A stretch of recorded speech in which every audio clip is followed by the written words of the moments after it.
Assalamualaikum warahmatullahi wabarakatuh. Yang terhormat, Ibu Umi Malika Balkis, Nurse MKK SPKOM, sebagai dosen mata kuliah Fisiologi Manusia, dan teman-teman yang hadir pada Zoominar kali ini, yang insya Allah dalam keadaan sehat walafiat.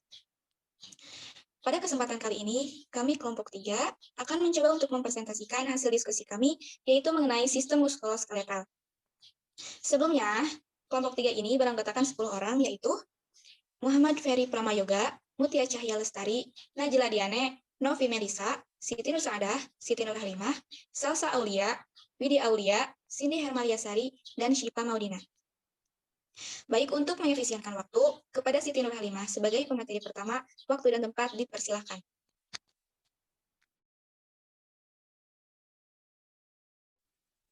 Baik, terima kasih kepada moderator yang telah memberikan kesempatan kepada saya untuk memaparkan materi kali ini.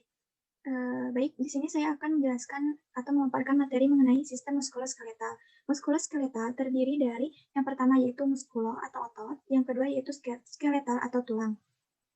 Nah, yang pertama muskulo atau otot. Otot adalah organ yang memungkinkan tubuh dapat bergerak. Semua otot-otot mempunyai kekhususan yaitu berkontraksi. Terdapat lebih dari 600 buah otot pada tubuh manusia. Sebagian besar otot-otot tersebut diletakkan pada tulang-tulang kerangka tubuh oleh tendon, atau sebagian kecil ada yang melekat di bawah permukaan kulit. Nah, selanjutnya ada fungsi dan ciri dari sistem otot. Fungsi dari sistem otot itu sendiri yang pertama yaitu ada pergerakan, menopang tubuh dan mempertahankan postur. Yang ketiga, produksi panas atau menyimpan cadangan makanan. Yang selanjutnya untuk memberi bentuk luar tubuh. Nah, selanjutnya yaitu ada ciri-ciri sistem otot. Yang pertama ada kontraktilitas, yang kedua ada eksitabilitas, yang ketiga adalah ekstensibilitas, yang keempat ada elastisitas. Yang selanjutnya yaitu ada macam-macam jaringan otot. Ada 3 jenis jaringan otot, yaitu yang pertama ada otot jantung, otot rangka, dan otot polos. Yang pertama saya akan memaparkan materi tentang otot jantung. Otot jantung merupakan otot urik yang disebut juga otot serang lintang involunter. Otot ini hanya terdapat pada jantung. Otot jantung bekerja terus-menerus setiap saat tanpa henti. Tanpa otot jantung juga mempunyai masa istirahat, yaitu setiap kali berdenyut. Inti otot jantung berada di tengah. Serabut ototnya bercabang dan bersatu dengan serabut di sebelahnya. Kontraksi otot jantung otomatis dan ritmis. Ya, lalu yang selanjutnya ada otot rangka. Otot rangka merupakan otot urik, volunteer, dan melekat pada rangka. Serabut otot sangat panjang sampai 30 cm berbentuk silindris, dengan lebar berkisar antara 10 mikron sampai 100 mikron. Setiap serabut memiliki banyak inti yang tersusun di bagian perifer. Kontraksi otot rangka sangat cepat, kuat, sebentar, dan cepat olah. Lalu yang ketiga ada otot polos. Otot polos tidak berurik dan involunter. Jenis otot ini dapat ditemukan pada dinding berongga seperti kandung kemih dan uterus, serta pada dinding tuba seperti pada sistem respiratori, pencernaan, reproduksi, urinarius, dan sistem sirkulasi darah. Otot polos adalah serabut otot berbentuk spindle dengan nukleus sentral berukuran kecil berkisaran antara 20 mikron melapisi pembuluh darah sampai 0,5 mm pada uterus wanita hamil. Kontraksi otot polos kuat dan lambat. Lalu selanjutnya ada sifat kerja otot. Yang pertama ada flexor, extensor. Yang kedua ada supinasi dan pronasi. Yang ketiga ada depressor dan levator. Yang keempat ada sinergis dan antagonis. Yang kelima ada dilatator dan konstriktor. Yang keenam ada adduktor dan abduktor. Untuk pemaparan materi selanjutnya, saya kembalikan lagi kepada moderator. Baik, terima kasih kepada Siti Nurhalimah yang telah menyampaikan materinya. Kita lanjutkan kepada pemateri 2, yaitu Muhammad Ferry Pramayoga. Waktu dan tempat dipersilakan. Baik, terima kasih untuk moderator. Yang kedua adalah sistem skeletal. Rangka adalah bagian tubuh yang terdiri dari tulang-tulang yang memungkinkan tubuh mempertahankan bentuk, sikap, dan posisi. Sistem skeletal mempunyai komposisi tulang, air sebanyak 50%, padatan 50%, organik 31% sampai 0,5%, terdiri dari serabut, kolagen, materi organik yang lain yang disekresi oleh osteoblast. Selanjutnya fleksibilitas terdapat sebanyak 69% atau 2,5%, terutama terdiri dari kalsium fosfat dan kalsium hidroksi, menghasilkan tulang yang keras dan tahan terhadap tekanan. Yang selanjutnya adalah faktor pertumbuhan tulang. Yang pertama adalah ada nutrisi, yaitu kecukupan vitamin pada mineral. Yang kedua adalah hormon. Pada anak-anak berfungsi sebagai stimulan perkembangan sel. Hormon yang berpengaruhi adalah hormon pertumbuhan di kelenjar pituitary, hormon tiroidson dan kalsium di kelenjar tiroid, hormon insulin di kelenjar pankreas, kelenjar patiroid, hormon estrogen dan progesterogen. Yang selanjutnya adalah ada sistem skeletal dibentuk oleh 2006 buah tulang yang bagian besar. Yang pertama adalah aksial skeletal yang terdiri atas tulang kepala, tulang otak berada 8 buah, tulang wajah 14 buah, dan tulang telinga 6 buah, tulang hiroid yang terdiri tulang lidah di pangkal leher ada 1 buah.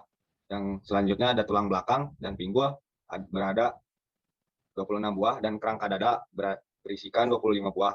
Yang kedua, appendicular skeletal, kerangka punduk gerak yang berdirikan ekstremitas atas, tulang yang membentuk anggota gerak yang berisikan 64 buah. Yang selanjutnya ekstremitas bawah, tulang yang membentuk anggota gerak yang berisikan 62 buah. Selanjutnya ada rangka aksial. Apa itu rangka aksial? Rangka aksial adalah rangka sumbu tubuh yang menyusun proses tubuh dan memberikan dukungan serta perlindungan pada organ kepala, leher, dan badan. Tugasnya menjaga postur manusia agar tetap tegak dengan cara mentransmisikan berat dari kepala, leher, dan badan, bagian atas serta bawah sendi pinggul. Pertama, tulang tengkorak yang berdirikan. Selanjutnya, terdapat 28 buah tulang tengkorak berfungsi untuk melindungi otak, tetapi juga memberi jarak yang cukup antara kedua mata untuk pandangan skleropsis dan menetapkan posisi telinga sehingga otak dapat memperkirakan arah dan jarak suara. Tulang-tulang membentuk tengkorak dibedakan atas tulang tengkorak, wajah, tenggorok, pelindung, otak. Sendi yang terdapat di antara tulang-tulang tengkorak merupakan sendi mati yang disebut sutura. Sendi yang menghubungkan tengkorak dengan tulang belakang yang disebut sendi atlas atau sendi putar. Kubah tengkorak yang terdiri atas tulang-tulang seperti os frontal, tulang dahi, os parietal, tulang ubun-ubun, os occipital, tulang kepala bagian belakang. Dasar tengkorak yang terdiri dari tulang-tulang seperti os steoponidalis, tulang baji, tulang yang terdapat di tengah-tengah dasar tengkorak dan berbentuk seperti kupu-kupu dengan 3 pasang sayap. Yang selanjutnya os thymoidalis atau tulang tapis terletak di sebelah depan os sphenoidal di antara lekuk mata. Selain kedua tulang tersebut, di atas dasar tengkorak dibentuk pula oleh tulang-tulang seperti tulang kepala belakang, tulang dahi, dan tulang pelipis. Samping tengkorak dibentuk oleh tulang pelipis yang disebut os temporalis dan sebagian tulang dahi, tulang ubun-ubun, dan tulang baji. Tulang pelipis terdapat dari bagian kiri dan kanan samping kepala yang terbagi 3 bagian, yaitu yang pertama bagian tulang karang yang disebut squamosa yang membentuk rongga-rongga yaitu rongga telinga dan rongga telinga dalam. Yang kedua, tulang keras yang disebut ospetrosum yang menjorok ke bagian tulang pipi yang mempunyai tajuk yang disebut proses tiloid.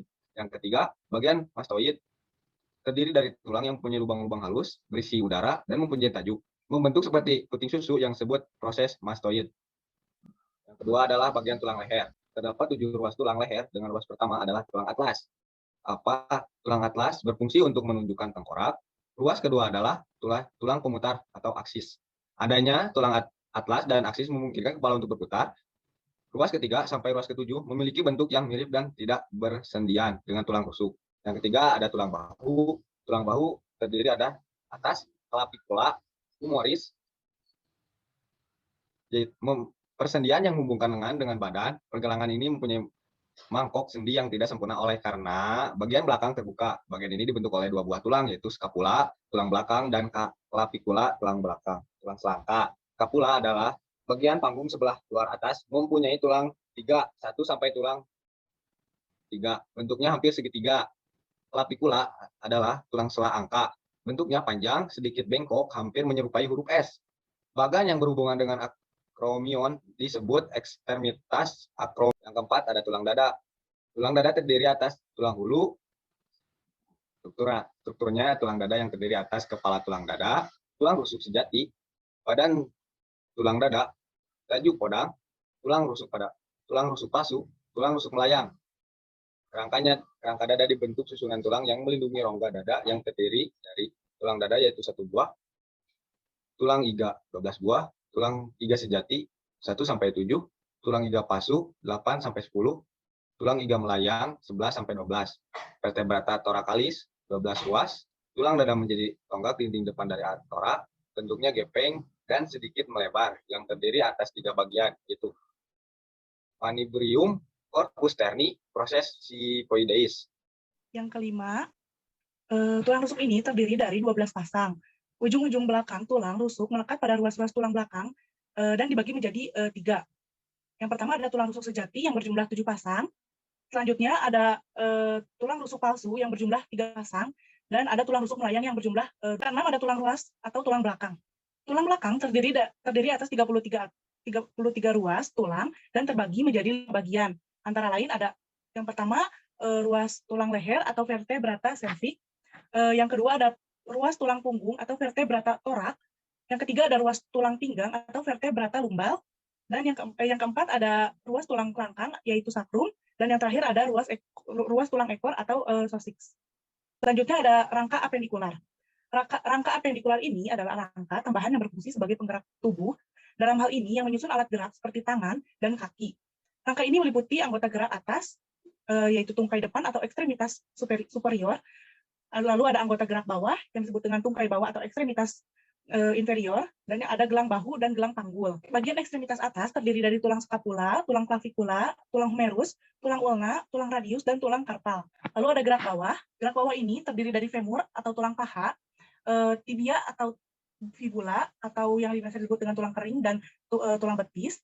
Lalu ada patella atau tempurung lutut, ada tarsal atau tulang pergelangan kaki, ada metatarsal atau tulang telapak kaki dan phalanges atau yang disebut dengan tulang jari-jari kaki. Ini ada gelang bahu. Gelang bahu ini terdiri dari tulang selangka atau clavikula dan tulang berikat yaitu scapula. Selanjutnya ada gelang panggul. Gelang panggul ini terdiri dari tulang usus atau os ilium, tulang pinggul atau os pelvis, dan tulang duduk atau os ischium, dan tulang kemaluan atau os pubis. Selanjutnya ada komponen penunjang sendi. Ada beberapa komponen penunjang sendi, yaitu yang pertama ada ligamen. Ligamen ini adalah jaringan ikat yang menghubungkan tulang dengan tulang. Yang kedua ada tendon. Tendon ini adalah jaringan ikat yang menghubungkan otot dengan tulang. Lalu ada cairan sinovial. Cairan sinovial ini merupakan cairan pelumas pada ujung-ujung tulang yang terdapat pada bagian kapsul sendi. Dan ada tulang rawan hialin.